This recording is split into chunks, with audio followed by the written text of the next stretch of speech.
మాతాజీ చెప్పండి. నేను ఆజాద్ని మాతాజీ. చెప్పండి చెప్పండి.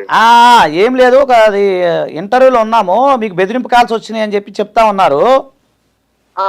అది దాని గురించి అసలు ఏం జరుగుతుంది ఏంటి అనేది కనుక్కుందాం చేశానమ్మా. చాలా బెదిరింపు కాల్స్ వస్తున్నాయి తండ్రి, ఒకటి కాదు రెండు కాదు. మీకు తెలుసుగా నేను తీసి పక్కన పెట్టాను. మీకోసం నేను డీజీపీకి లెటర్ రాశాను, మీకు అన్ని పెట్టా కదా, అప్పుడు మేము మాట్లాడాం కదా, సపోర్ట్ చేశాం కదా. దీని ఇప్పుడు ఎప్పుడు వస్తున్నారండి మీరు ఇక్కడికి? నేను ఏ బెదిరింపు కాల్స్ కు భయపడను. అదే నేనేమంటలేదు. మీకు ఒకటండి, మీకు ప్రాణరక్షణ అనేది, సెల్ఫ్ డిఫెన్స్ అనేది భారతదేశంలో ఉంది మాతాజీ. ఈ రోజు ఒక్కటే రోజు కాదు, లేడీ అఘోరి అమ్మ అనే ఒక అఘోరి అమ్మ కాశ్మీర్ నుండి కన్యాకుమారి వరకు ఒక్క ఆమెనే తిరుగుతాను. అవును, నాకు బ్యాక్ సపోర్ట్ ఎవరు లేరు. అవును, నేను కూడా ఎవరిని పెట్టుకోను. అవును, నాకు ఏదున్నా సరే నా కాళీమాత, నా పరమేశ్వరుడు అంతే అంతే అంతే నాకు అది అంతే అంతే. ఒక్క నిమిషం స్వరూప గారు మాట్లాడతారు, లైన్ లో ఉన్నానమ్మా. అఘోరి మాత ఎలా ఉన్నారు? బాగున్నానమ్మా, మీరు ఎలా ఉన్నారు తల్లి? మేం బాగున్నాము. మీ గురించే చర్చ జరుగుతోంది 2 రోజులుగా. ఇప్పుడు ఎక్కడున్నారు మీరు? నేను తెలంగాణ ఎంట్రీ అవుతున్నానమ్మా. మహాకుంభమేళా నుంచి మీరు బయలుదేరిపోయారు. అయితే తెలంగాణలో ప్రస్తుతం ఎక్కడున్నారు? తెలంగాణలోకి ఇంక ఎంట్రీ అవ్వలే, నాగ్పూర్ ఇప్పుడే క్రాస్ అయ్యాను. నైట్ వరకు తెలంగాణలో ఉంటాను. ఓకే, ఒక్కరేనా? సెల్ఫ్ డ్రైవింగ్ చెప్తున్నారు, ఒకరే అంటున్నారు. సెల్ఫ్ డ్రైవింగ్ అమ్మా. కాశ్మీర్ నుండి కన్యాకుమారి వరకు ఏ రాష్ట్రంకి వెళ్ళినా అఘోరమ్మ అంటే అందరికీ తెలుసు. ఇప్పుడిప్పుడే ఆంధ్రకు తెలంగాణ ప్రజలకు మాత్రమే ఈ మధ్య కాలంలో ఈ 3 నెలల నుండి తెలుసు తప్ప. అయితే మిమ్మల్ని ఎవరు బెదిరిస్తున్నారు, ఎందుకు బెదిరిస్తున్నారు, వాళ్ళకి అవసరం ఏంటి? నేను ఏదైతే దర్గా తీసేయాలని పోరాటంకు ఎప్పుడైతే అనౌన్స్మెంట్ చేశానో అప్పటి నుండి నాకు బెదిరింపు కాల్స్ వస్తున్నాయి. మీరు దాదాపు నెల రోజులకి పైగా కనిపించకుండా పోయారు తెలంగాణలో. అప్పట్లో ఆంధ్రప్రదేశ్లో ఎక్కడ చూసినా మీ పేరే మార్మోగింది. అలాంటిది మళ్ళీ సడన్ గా మీరు అదృశ్యం అయ్యారు. ఇప్పుడేమో మళ్ళీ మహాకుంభమేళాలో కనిపించారు. మీరు అలా అనుకుంటున్నారు. నెల రోజులు లేనండి.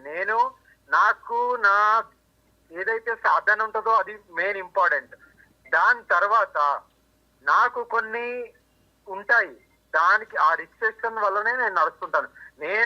మీరు చూడండి, నా లొకేషన్ తీసి నేను మధ్యప్రదేశ్ ఉజ్జయిన్ లో ఉన్నాను గత నెల రోజులు.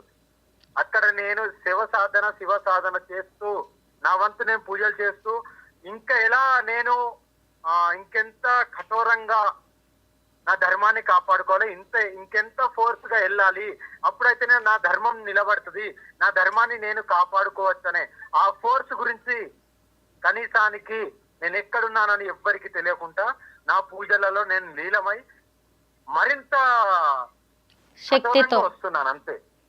ఇప్పుడు ఏం చేయబోతున్నారు? మీ నెక్స్ట్ స్టెప్స్ ఎలా ఉండబోతున్నాయి? ఒకటే అమ్మా, ఆ దర్గా తీసే వరకు నేను ఊరుకోను. దర్గా తర్వాత ఎక్కడైతే రోడ్డు మీద నిలబడి మరి ఎన్ని గోవులు ఎందుకు తరలిస్తున్నారు గోమాతని, నేను రోడ్డు మీద నిలబడి ప్రతి బండిని ఆపుతాను. అయితే మొదటి నుంచి కూడా మీ ఆహార్యం అనేది ఎప్పుడు కూడా మంచి హాట్ టాపిక్గా ఉండేది. ఫస్ట్లోనేమో మీరు దిగంబరంగా ఉండేవాళ్ళు, ఆ తర్వాత ఆలయ నిబంధనల ప్రకారం మీరు వస్త్రాలు ధరించారు, కాషాయం, తర్వాత నలుపు వస్త్రాలు. అయితే ఇప్పుడు మళ్ళీ కొత్త గెటప్లో భలే అందంగా కనిపిస్తున్నారు, పెద్ద బొట్టు పెట్టుకున్నారు, అటు ఇటు ఇంకొక ముద్రలు ఏవో వేసుకున్నారు బొట్టు నుదుటిన. అమ్మా, ఎప్పుడు అఘోరి అమ్మ ఏ అవతారంతో వస్తుందో ఎవరికీ తెలియదు. ఓన్లీ పరమశివుడికి కాళీ మాత్రం వాళ్ళు ఏదైతే నాకు చెప్తారో, నా గురువు ఏదైతే చెప్తారో అలాగే నేను నడుచుకుంటున్నాను. అంతే. ఇంకా నన్ను ఆపే తరం ఎవరి వల్ల కాదు. పోతే ధర్మం గురించి పోవడం అన్న ఉండాలి, లేదంటే ధర్మాన్ని కాపాడుకునే అఘోరి అమ్మ అన్న కావాలి. 10 మందినైనా నాతో తీసుకువెళ్తాను, దమ్ముంటే రండి, నా ఎదురుగా నిలబడండి అని మీరు సవాల్ చేస్తున్నారు. ఎందుకింత ధైర్యం? అమ్మా, నేను ఎవరినో చూసి నాకు నా బ్యాక్ సపోర్ట్, మీకు తెలుసో తెలియదో తల్లి, నా పేరు మీద ₹1 లేదు, నా పేరు మీద ఒక అడుగు భూమి కూడా లేదు.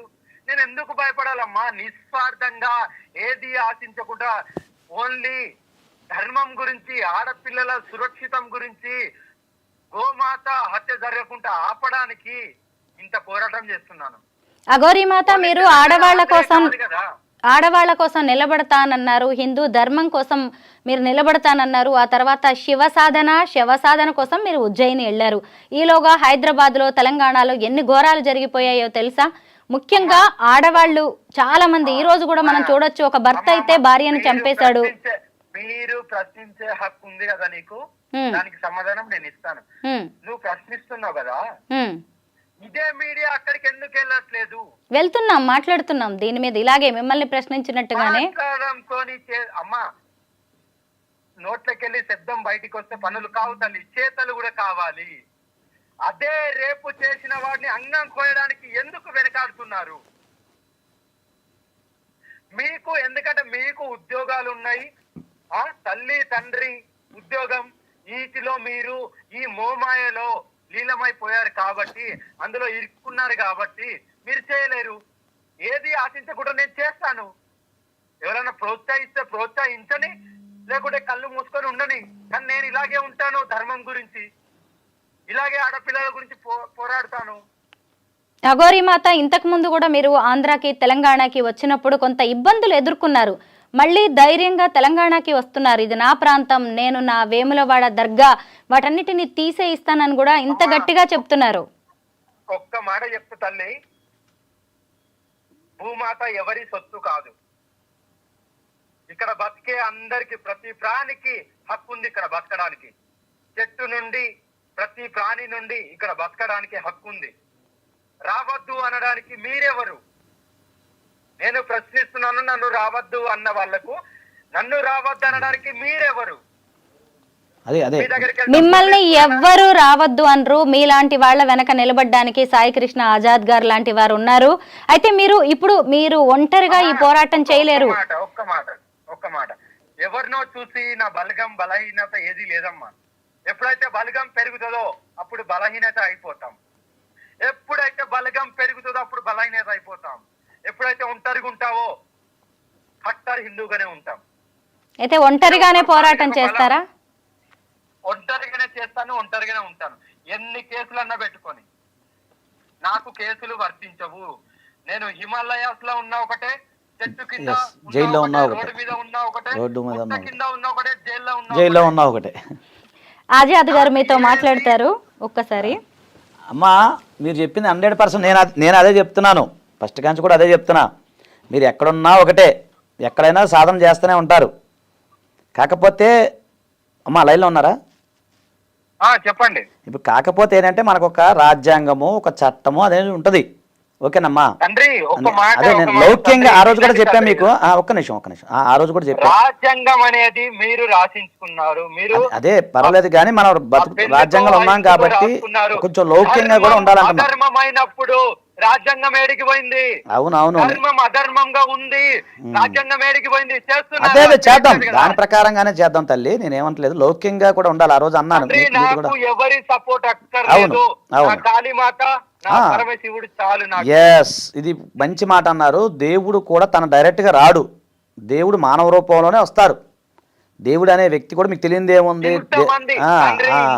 పీఠాధిపతులు మరి అది ఒక్క నిమిషం. భూములు తప్ప ప్రజల దగ్గరికి వెళ్ళి, అవును ప్రజల దగ్గరికి వెళ్ళి భూములు, ప్రజల దగ్గరికి వెళ్ళి డబ్బులు తప్ప అదే అఘోరి మాత. అందుకే నేను దేవుడు పంపించాడు అదే అంటున్నాను. దేవుడు అనే వ్యక్తి డైరెక్ట్ రాడు కాబట్టి ఎవరో మనిషి రూపంలోనో ఇంకో రూపంలో వస్తారు. అదే గవర్నమెంట్ గాను, సెంట్రల్ గవర్నమెంట్ కూడా నా మీద ఎన్ని ఆస్తులు ఉన్నాయి, ఎంత డబ్బు, ఏం లేదు అది ప్రజల. అవునవును, ప్రజలకు కాదు అన్న పైసా కూడా ఒక కదం భూమి. అవును, మన గతంలో చెప్పాము, మీరు కూడా చెప్పారు ఆ రోజు, మనం మాట్లాడుకున్నాం. మీరేం లేదు, కాకపోతే అవును అదే మాతాజీ, అదే మాతాజీ మీరేమంటున్నానంటే మీరు చెయ్యండి, పోరాటం చేయండి, అందరూ మీకు సపోర్ట్ చేస్తారు, మంచి పనికి ఇబ్బంది ఏం లేదు. అయితే ఒంటరిగా అనేది పోరాడాలి కాదని అనట్లేదు, ఒంటరితో పాటు 10 మందిని కూడా కలుపుకొని వెళ్ళాలి. సరే పర్లేదు, అలా కాదు బలహీనత అంటే ఒక్క నిమిషం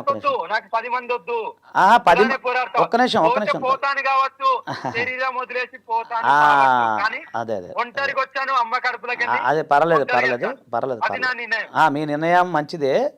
కాకపోతే ఏంటంటే కొంచెం లౌక్యం కూడా ఉండాలి, లౌక్యంగా ఉండాలి కొంచెం. అది సరే, ఇప్పుడు మీరు కొంచెం జర్నీలో ఉన్నట్టున్నారు, నేను తర్వాత మాట్లాడతానులే. ఓకేనా స్వామీజీ, మాతాజీ, ఓకేనా? Right right. అయితే ఇప్పుడు నా డౌట్ ఏంటంటే, ఎక్కడో ఉంది అఘోరి, ఎవరికీ తెలియదు. ఆమె ఏం చేస్తుందని, అసలు ఆమెను చంపేస్తానని బెదిరించడం ఏంటి, ఫోన్ కాల్స్ చేయడం ఏంటి, ఎవరికి అంత అవసరం ఉందంటారు? అంటే నేను అప్పుడే చెప్పానండి, గతంలో కూడా చెప్తున్నా. ఇప్పుడు తెలియకుండానే దుష్టశక్తులు ఉంటాయి. ఇప్పుడు మనం ఒక మంచి పని చేసేటప్పుడు తెలియకుండానే కొంతమంది శత్రువులుగా మారతారు, శత్రువులుగా మనకు తెలియకుండానే గోతులు తీస్తారు. ఇప్పుడు మనకి ఎక్కడ అన్ని ఫ్యామిలీల్లో ఉంటుంది, అన్ని చోట్ల ఉంటుంది, మనం ఎదిగేటప్పుడు అన్ని రకాలు ఉంటుంది.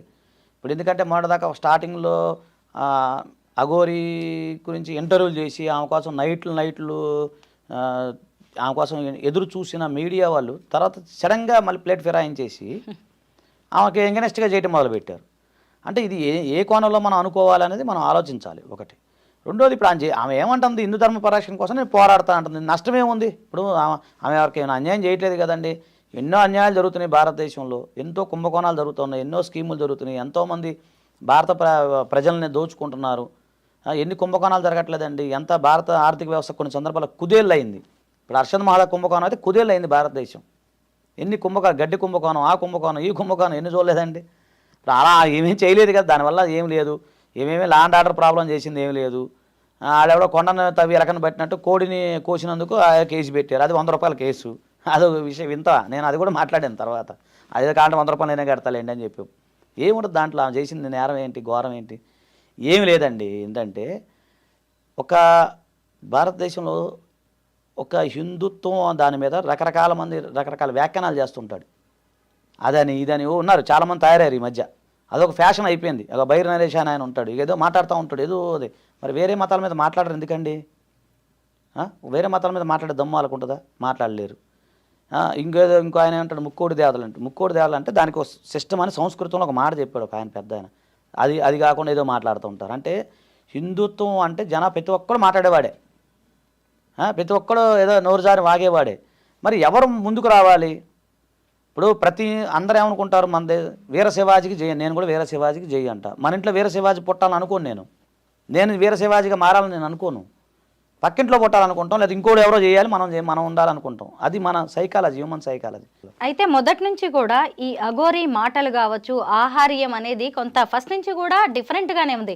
ఇప్పుడు మీరు చూడొచ్చు, నెల రోజుల్లో అంతకుముందు ఇక్కడ కొప్పు లాంటిది పెట్టుకొని ఉండేది, ఇప్పుడు సాధువులు అఘోర్యాలు పెట్టుకుంటారు కదా, అలాంటి జుట్టు వేసుకొని తిరుగుతుంది.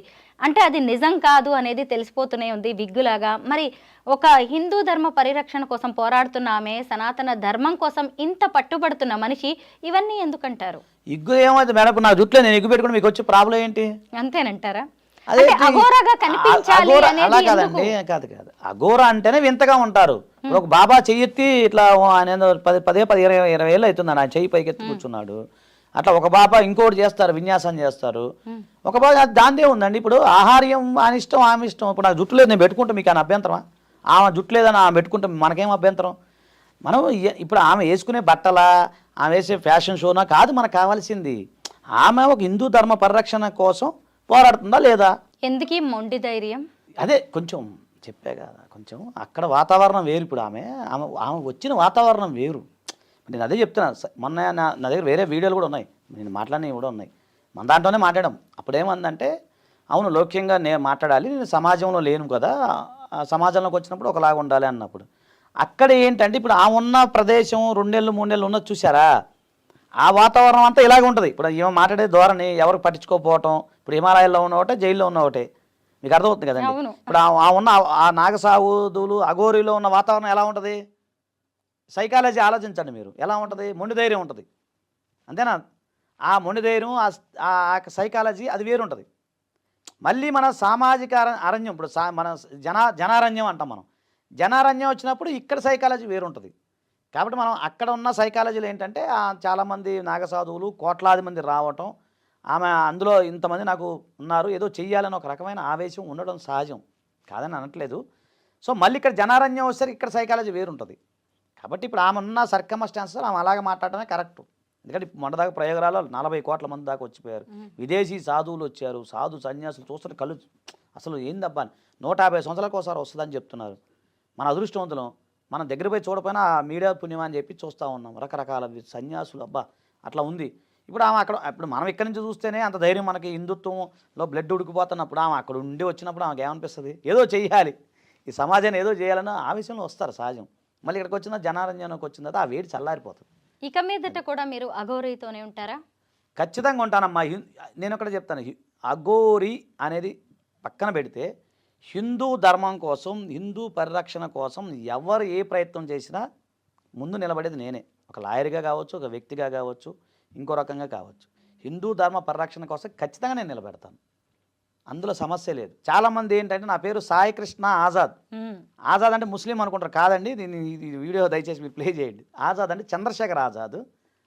చంద్రశేఖర్ ఆజాద్ మన అమ్మగారు సాయిబాబా భక్తురాలు కాబట్టి ఆమె సాయి తరపున తీసుకుంది. నాన్న కమ్యూనిస్ట్ లీడర్ కాబట్టి ఆజాద్ తీసుకున్నారు. ఆజాద్ అంటే స్వతంత్రం, అంతే తప్ప అది కాదు. సాయి కృష్ణ, అసలు సాయి కృష్ణ ఆజాద్ నా పూర్తి పేరు. చాలా మందికి మళ్ళీ అదో డౌట్ వస్తుంది, అట్లా కాదు. అదే మేము పూర్తి హిందూ. మా పిల్లల పేర్లు అందరూ సాయి కృష్ణ, శివకృష్ణ, రామకృష్ణ, సిద్ధకృష్ణ అన్ని మా అన్ని కృష్ణాలే ఉంటాయి. మాది ఎస్ఆర్కే గ్రూప్ ఉంది అంటే నేను చెప్తున్నాను. సో మేము హిందువుల కోసం, హిందూ ధర్మ పరిరక్షణ కోసం మన శివాలయం దగ్గర నేను వేరే మొన్న శివుడు పెట్టాము, తర్వాత మొన్న సంక్రాంతికి ఉత్సవాలు నిర్వర్తించాము, తర్వాత ఆంజనేయస్వామి గుడిలో వాటర్ ట్యాంక్ కట్టాము. అట్లా నేను హిందూ ధర్మ పరిరక్షణ కోసం ముందుండి పోరాడే వ్యక్తిని. అదండి. సో చాలామంది మళ్ళీ డౌట్ రావచ్చు, అట్లా ఏం లేదు. అందుకని ఏంటంటే అఘోరి అనే కాదండి, ఈరోజు స్వరూప గారు వచ్చి పోరాడదాం ఆజాద్ గారు రండి అంటే నేను వచ్చేస్తా. కానీ ఆ పోరాటానికి కూడా ఒక పద్ధతి ఉంది. అదే నేను చెప్పేది. అంటే ఒకటండి, ఇప్పుడు నేనేమంటానంటే పోరాటానికి పద్ధతి ఉంటుంది. శాంతియుతంగా, అహింసాయుతంగా, ఓకేనండి, రాజ్యాంగం ప్రకారం, చట్ట ప్రకారం పోరాడాలి. నేను ఏమంటున్నా, ఆమె సైకాలజీ, ఇప్పుడు ఆమె ఉన్న వాతావరణం, ఇప్పుడు ఆమె అక్కడి నుంచి వచ్చే వాతావరణం చాలా వేడిగా, వాడిగా, రకరకాల విన్యాసాలతో వస్తుంది ఇప్పుడు ఆమె. సో అక్కడ మాట్లాడేది తప్పులేదు. ఇక్కడికి వచ్చిందా మళ్ళీ మీరు ఉంటారు, అందరం ఉంటాం కాబట్టి ఆమెకు చెప్తాము, అన్నీ చెప్తాము. కొన్ని మాటలు ఏమైనా ఉంటే మాట్లాడితే దానికి ఆమె చెప్పుకుంటారు, ఎక్స్ప్లెనేషన్ ఇస్తారు. ఇప్పుడు ఇది అక్కడ ఉన్న వాతావరణం వేరు, ఇప్పుడు అక్కడ అఘోరీలో ఉన్నప్పుడు ఆ వేడి వేరు ఉంటుంది కదా. అదే కాబట్టి చూద్దాం, తెలంగాణలోకి ఎంట్రీ ఇచ్చినట్టే కాబట్టి ఇంకెన్ని విన్యాసాలు, ఇంకెన్ని అడ్వెంచర్స్ ఈ కొత్త సంవత్సరంలో అంతా జరిగింది, మంచి జరిగింది. అంటే కొత్త అంటే మన ఆంగ్ల సంవత్సరాది చెప్తున్నాను, దాని ప్రకారం చూస్తే అంతా మంచి జరిగిద్దని కోరుకుంటున్నాను, జరగాలనే కూడా కోరుకుంటున్నా. ఎక్కడైనా హిందూ ధర్మ పరిరక్షణ కోసం ఈ ప్రపంచంలో ఎక్కడ ఏది జరిగినా కూడా ముందు నేను ఉంటానని చెప్తున్నాను.